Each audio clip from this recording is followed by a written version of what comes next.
샬롬, 사랑하는 이글스필드 가족 여러분, 주님께서 주신 복된 날입니다. 2022년 9월 9일 금요일, 우리가 함께 묵상할 말씀은 에베소서 4장 17절에서 24절까지입니다. 그러므로 내가 이것을 말하며 주 안에서 증언하노니 이제부터 너희는 이방인이 그 마음에 허망한 것으로 행함같이 행하지 말라. 그들의 총명이 어두워지고 그들 가운데 있는 무지함과 그들의 마음이 굳어짐으로 말미암아 하나님의 생명에서 떠나 있도다. 그들이 감각 없는 자가 되어 자신을 방탕에 방임하여 모든 더러운 것을 욕심으로 행하되 오직 너희는 그리스도를 그같이 배우지 아니하였느니라. 진리가 예수 안에 있는 것 같이 너희가 참으로 그에게서 듣고 또한 그 안에서 가르침을 받았을진대 너희는 유혹의 욕심을 따라 썩어져가는 구습을 따르는 옛 사람을 벗어버리고 오직 너희의 심령이 새롭게 되어 하나님을 따라 의와 진리의 거룩함으로 지으심을 받은 새 사람을 입으라. 아멘. 몇 해 전에 애틀란타에 세미나가 있어서 참석한 적이 있었습니다. 마침 그곳에 저의 대학원 은사님이 계셔서 참으로 오랜만에 반가운 만남을 가졌습니다. 은사님께서는 한국에서 교수 생활을 하시다가 미국으로 오셔서 한 신학대학에 소속된 프로그램을 책임지시는 역할을 맡으셨는데 그 학위 프로그램은 공동체처럼 입소해서 집중적으로 훈련받는 과정이었습니다. 은사님께서 저를 태우시고 당신이 지도하는 학생들이 있는 공동체로 가셨는데 거기에 하루 일과표가 기록되어 있었습니다. 주중에는 공동체처럼 함께 생활하는 그 학생들이 지켜야 하는 그런 일과표였는데 이렇게 구성되어 있었습니다. 아침에 일찍 기상을 하면 묵상을 하고 운동을 한 후에 식사를 하고 예배를 드리고 오전 공부가 시작이 됩니다. 오전에는 주로 히브리어와 헬라어를 집중적으로 공부하고 오후 시간에는 노동 시간도 배정되어 있었습니다. 이들은 정해진 시간에 잠자리에 들어야 하고 또 정해진 시간에 일어나야 했습니다. 배정되어 있는 시간만큼 노동을 하기도 했습니다. 자유시간이 그리 많지 않고 여러 가지 따라야 할 규칙들이 그곳에 있었습니다. 자유로운 나라에서 자유로운 사고를 품고 자란 젊은이들이 이렇게 정해져 있는 규칙들과 통제된 시간으로 구성된 프로그램을 따라서 훈련받는다는 것이 참 쉽지 않을 텐데 하는 그런 생각과 함께 퍽 신기해 보였습니다. 그 학위를 원하지 않는 사람은 그 규칙을 따를 필요가 없지만 그 학위 프로그램에 참여하는 학생들은 이전의 습관이나 자신들의 방식을 버리고 새롭게 제시된 새로운 방식을 받아들이고 그 규칙을 따라야 목표한 학위를 얻고 합당한 실력을 배양할 수 있을 것입니다. 어제까지는 자유롭게 자신의 삶을 스스로 관리하고 살아왔지만 이 훈련 프로그램에, 이 학위 프로그램에 참여하는 순간 그는 더 이상 어제 자신과는 달라지는 것이죠. 어떤 의미에서 그리스도인이 된다는 것은 바로 그와 같은 것입니다. 다른 삶이 요구되는 다른 신분의 사람이 되는 것이죠.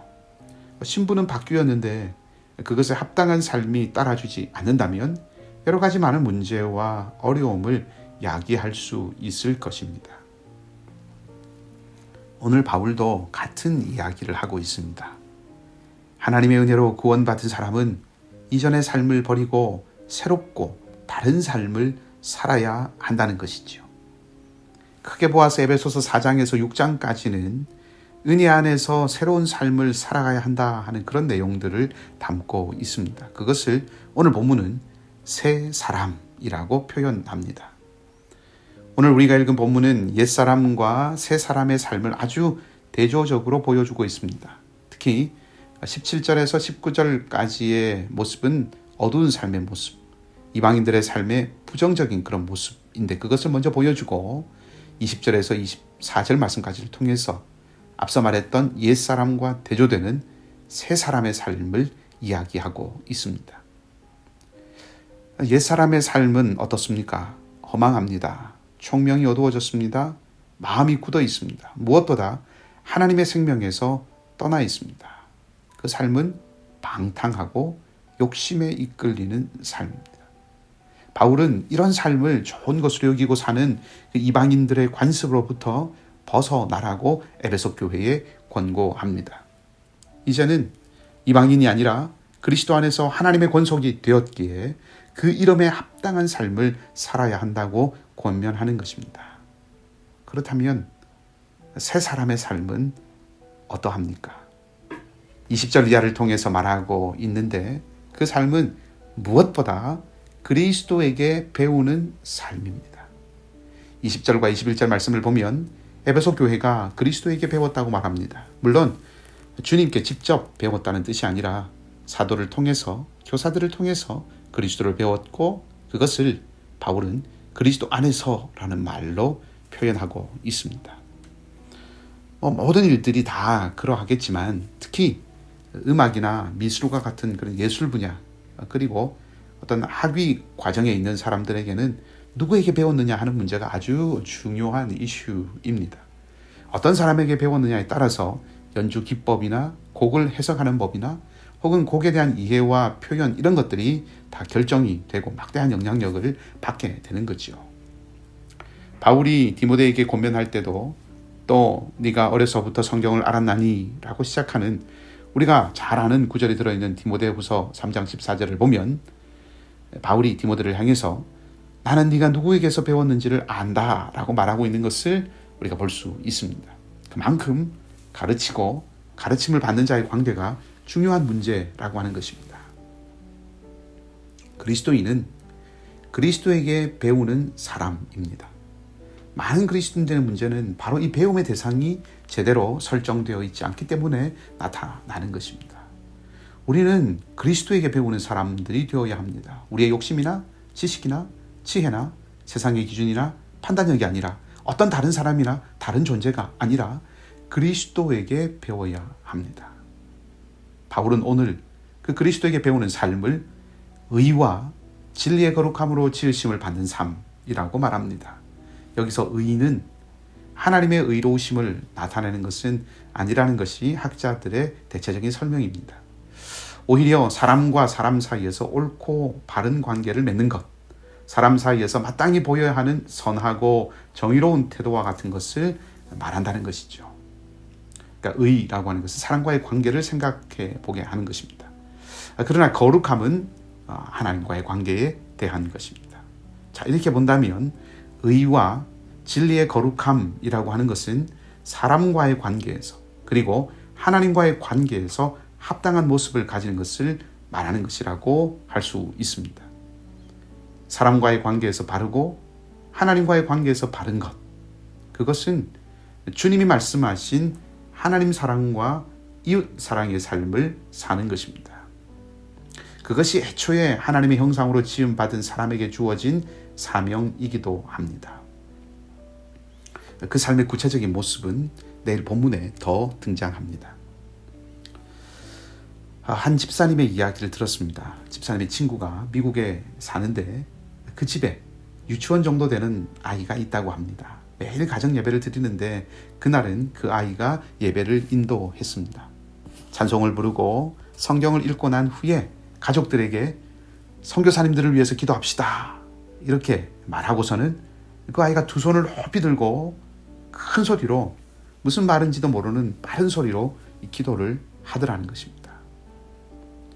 이 아이들을 보면 듣는 대로 보는 대로 배웁니다. 아마 교회에서 어른들이 통성으로 간절하게 기도하는 모습을 이 아이가 무의식 중에 듣고 또 보고 배웠겠지요. 같은 원리입니다. 오늘 하루 그리스도에게 배우는 삶이 될 수 있기를 바랍니다. 그리스도에게 배우는 삶, 주님을 바라보는 하루가 되자는 말씀입니다. 말씀을 통해서, 기도를 통해서, 생각을 통해서 우리 주님을 바라보십시다. 그리고 만나는 사람들, 행하는 일들 속에서 함께 하시는 그 안에 계시는 주님을 볼 수 있기를 바랍니다. 그리고 주님이 주시는 마음, 사랑과 경외의 마음을 쫓아서 살아가는 하루가 되십시다. 그것이 새 사람의 길을 살아가는 것입니다. 우리는 약하지만, 우리는 끊임없이 옛사람을 따르려고 하지만 성령께서 우리를 의와 진리의 거룩함으로 지어가시고 빚어 가실 것입니다. 성령의 은혜를 구하고 성령의 도우심을 구하며 오늘도 주님과 함께 동행하는 여러분들의 복된 삶이 되시기를 주님의 이름으로 축복합니다. 함께 기도하겠습니다. 아버지 하나님, 계절의 변화를 보면서 하나님의 신실하심을 또한 보게 됩니다. 많은 것이 성장하며 또 풍족해져가는 것 같으면서도 동시에 우리 사는 세상에는 근심도 늘고 아픔도 늘고 다툼도 늘어가고 눈물과 상함도 또한 함께 늘어가는 모습을 보면서 우리 인생의 약함과 초라함을 고백하지 않을 수 없습니다. 모든 지혜와 지식에 풍성하시고 우리의 모든 약함을 짊어지시고 평안과 능력을 베푸시는 주님, 저희를 넓은 주님의 가슴에 품어주시고 펴신 팔로 안아주셔서 하늘의 능력으로 덧입혀 주시고 오직 은혜로 살 수 있음을 다시 한번 고백하게 하시며 우리의 기도 제목 위에 주님의 은총을 부어주셔서 오직 선하신 주님의 뜻만이 이루어지게 하여 주시옵소서. 오늘 은혜의 기회로 주신 이 날이 의와 진리의 거룩함으로 새 사람을 입는 하루가 되게 하시기를 간절히 소망합니다. 주님, 또한 오늘도 여전히 눈물의 기도의 제목을 가진 모든 사랑하는 우리 형제 자매들 가운데 주님의 자비를 주시고 은총을 베풀어 주셔서 눈물이 소망이 되고 한숨이 찬송이 되며 절망이 디딤돌이 되게 하시오 오직 주님 안에서 다시 일어설 수 있는 재기의 은총을 허락하여 주시옵소서. 살아계신 하나님이 우리의 힘이시고 능력이시고 구원이심을 다시 한번 확인하고 다시 한번 선포하는 은혜가 오늘 하루 동안 있게 하여 주시옵소서. 모든 것을 감사드리며 좋으신 주님 예수 그리스도 이름으로 기도하옵나이다. 아멘. 말씀을 기억하시고 자유롭게 기도하시기 바라고요. 오늘도 믿음으로 승리하는 복된 날이 되시기를 다시 한번 주님의 이름으로 축복합니다.